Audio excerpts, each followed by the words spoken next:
آج سے ہزاروں سال قبل یمن کے گرد و نواح میں ایک شہر آباد تھا جسے سبا کے نام سے جانا جاتا تھا، اور یہاں آباد لوگوں کو قوم سبا کے نام سے جانا جاتا تھا۔ اس شہر کے اندر اللہ تعالیٰ کی اتنی فراوانی تھی کہ ہر نعمت یہاں پر موجود تھی۔ اس شہر کے اندر ہر طرف لہلہاتی فصلیں اور پھلوں کے درخت موجود تھے، مگر قوم سبا شرک میں مبتلا تھی اور سورج کی پوجا کیا کرتی تھی۔ جب اس ملک کے بادشاہ شراجیل بن مالک کی موت ہوئی تو اس کی بیٹی بلقیس نے اس ملک کی بھاگ دوڑ اپنے ہاتھ میں لی۔ ملکہ بلقیس نے تقریباً 9 سال تک یمن کے اوپر حکومت کی تھی۔ ملکہ بلقیس نہایت ہی قابل عورت تھی، اور یہی وجہ تھی کہ دنیا میں جہاں بھی تجارت ہوتی تھی وہ سبائیوں کے ہاتھوں میں ہوتی تھی۔ اسی دور کے اندر ایک ایسا بادشاہ بھی موجود تھا جس کی طاقت اور بادشاہت کا ڈنکا مشرق سے مغرب تک بجتا تھا، جنہیں تاریخ میں سلیمان ابن داؤد کے نام سے جانا جاتا ہے۔ حضرت سلیمان علیہ السلام کی حکومت دنیا کے مختلف علاقوں میں ہوتی تھی، اور حضرت سلیمان علیہ السلام کا دارالخلافہ یروشلم تھا۔ حضرت سلیمان علیہ السلام کو ہوا، چرند پرند، انسانوں، جانوروں، جنات اور ہر طرح کی مخلوق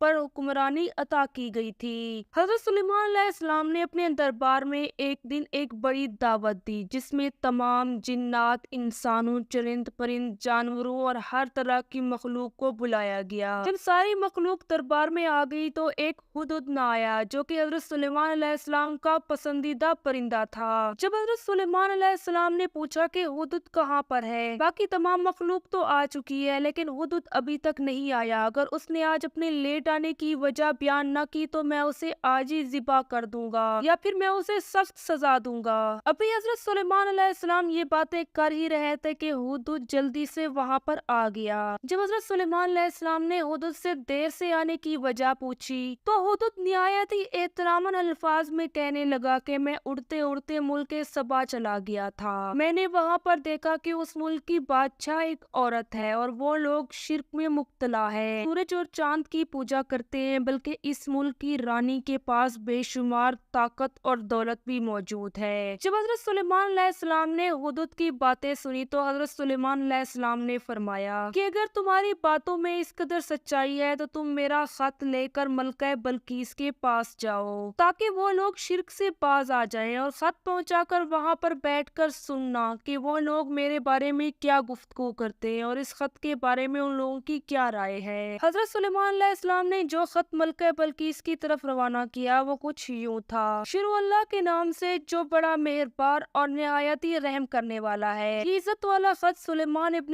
داؤد کی جانب سے ملک سبا بلقیس کی طرف ہے۔ جو ہدایت کی پیروی کرے اس کے لیے سلامتی ہے، مجھ پر غلبے کی خواہش نہ کرو، میرے مقابلے میں سرکشی اختیار نہ کرو، بلکہ فرما بردار اور مطیع ہو کر میرے پاس آ جاؤ۔ حضرت سلیمان علیہ السلام نے یہ خط ملک سبا کی ملکہ بلقیس کے لیے اور اس کی قوم کے لیے لکھا جو کہ گمراہی کا شکار تھی۔ جب ہدہد وہ خط لے کر ملکہ بلقیس کے پاس آیا تو وہاں پر تقریباً 300 کے قریب سردار موجود تھے۔ جیسے ہی ان لوگوں نے یہ خط سنا تو وہ لوگ طیش میں آ گئے اور کہنے لگے کہ ہمیں اس کا سخت رد عمل دینا چاہیے۔ ملکہ بلقیس جو کہ نہایت ہی قابل خاتون تھی، اس نے ان لوگوں کو سمجھایا کہ یہ خط کسی عام شخص کا نہیں ہے، یہ یا تو اللہ تعالیٰ کا کوئی نیک پیغمبر ہے یا پھر کسی ملک کا بادشاہ ہے۔ اس نے اپنے لوگوں سے کہا کہ میں سلیمان علیہ السلام کی طرف ایک تحفہ بھیجوں گی، اگر وہ نبی ہوں گے تو اس تحفے کو ہرگز قبول نہ کریں گے، لیکن اگر وہ بادشاہ ہوئے تو وہ اس تحفے کو قبول کر لیں گے، اور جب وہ اس تحفے کو قبول کریں گے تو ہم ان کے خلاف ایک بڑا لشکر لے کر جائیں گے اور ان سے جنگ کریں گے۔ اس سے پہلے کہ ملکہ بلقیس کا وہ قافلہ جس کے اوپر اس نے تحفوں کو بھیجنا تھا وہ حضرت سلیمان علیہ السلام کی طرف پہنچتا، ہدہد نے آ کر حضرت سلیمان علیہ السلام کو سارا ماجرا بتا دیا۔